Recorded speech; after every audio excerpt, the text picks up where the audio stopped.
Joseph Lejeune, voilà le mot de la fin pour Aulne demain. Moi, le mot de la fin, il va être assez rapide. Nous avons une commune gérée depuis 18 ans par le même bourgmestre. Nous commençons à voir, malheureusement, comme dans tous les pouvoirs qui sont là depuis un certain temps, certaines indélicatesses. Il y a eu une maison achetée par 3 échevins alors qu'au départ, ils devaient aller la voir pour la commune. Ils l'ont achetée à titre privé. Les Aulnois se posent des questions à ce niveau-là. On a entendu parler de terres qui ont été enlevées d'un chantier privé du bourgmestre pour amener à la commune par des ouvriers de la commune. Ça, ce sont des choses qui ne se passent pas quand une majorité est neuve. C'est quelque chose qu'on ne voit pas. Ces propos accusateurs tenus mercredi en fin de débat alors que le temps de parole du bourgmestre Ghislain Senden était arrivé à son terme et donc sans possibilité de réponse ont évidemment fait réagir vivement la majorité aulnoise. Dans un premier temps, dès le lendemain, des comptes ont été réclamés au conseil communal et cela s'est visiblement mal passé. Vous comprenez bien, quand on nous piège en quelque sorte, comme j'ai été piégé au débat, où on nous a accusés d'indélicatesse, nous avions conseil communal le lendemain et nous n'avons pas manqué d'essayer d'avoir des explications de la part de la personne qui a affirmé, en utilisant le terme indélicatesse, ce qu'il voulait dire. Dans un premier temps, il nous a affirmé qu'il avait été voir après la définition du terme indélicatesse et qu'il s'était rendu compte de la portée de ce terme et qu'il s'en excusait.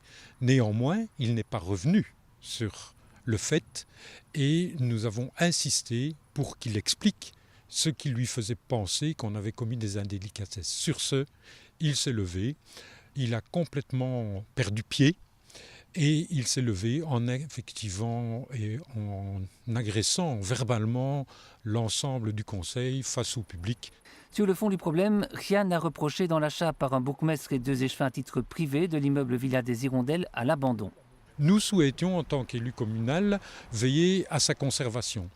Lorsque le propriétaire a manifesté son intention de le vendre, le collège, informé de cela, a réfléchi et a souhaité, a demandé à le proposer à la commission locale de développement rural qui, à ce moment, recherchait un bâtiment pour créer des logements intergénérationnels.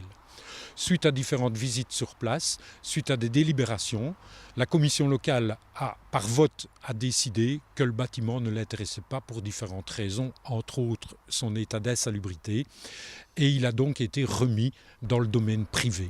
Cet immeuble rénové devrait au contraire bénéficier au tourisme à Aulne car il serait destiné à des chambres d'hôtes. Quant à l'autre accusation concernant l'enlèvement de terres privées par des ouvriers communaux, la réponse est également très claire. Là encore, au collège, il y a une demande du service de voirie qui informe le collège un jour qu'il souhaiterait acheter environ 50 mètres cubes de terre arable pour 3 chantiers entre autres en cours, parce qu'ils n'en ont plus. Nous avions une réserve, mais elle est épuisée. Et il se fait que j'ai à titre privé, dans le cadre d'activités professionnelles, un chantier sur lequel il y avait en dépôt, en attente de reprise par une entreprise qui avait terrassé, de la terre noire. J'ai proposé au collège de demander si l'entreprise voulait bien céder ces terres. Et l'entreprise a accepté de les donner, de les céder, de ne pas les emporter, pour autant que celui qui les prendrait en charge les emporte. Tout a été dûment acté dans des PV du collège, déclare la majorité. Rien d'illégal ni même d'indélicat donc dans ces actes, contrairement aux propos de Joseph Lejeune que le collège juge insultant, malhonnête, une pure manœuvre électorale.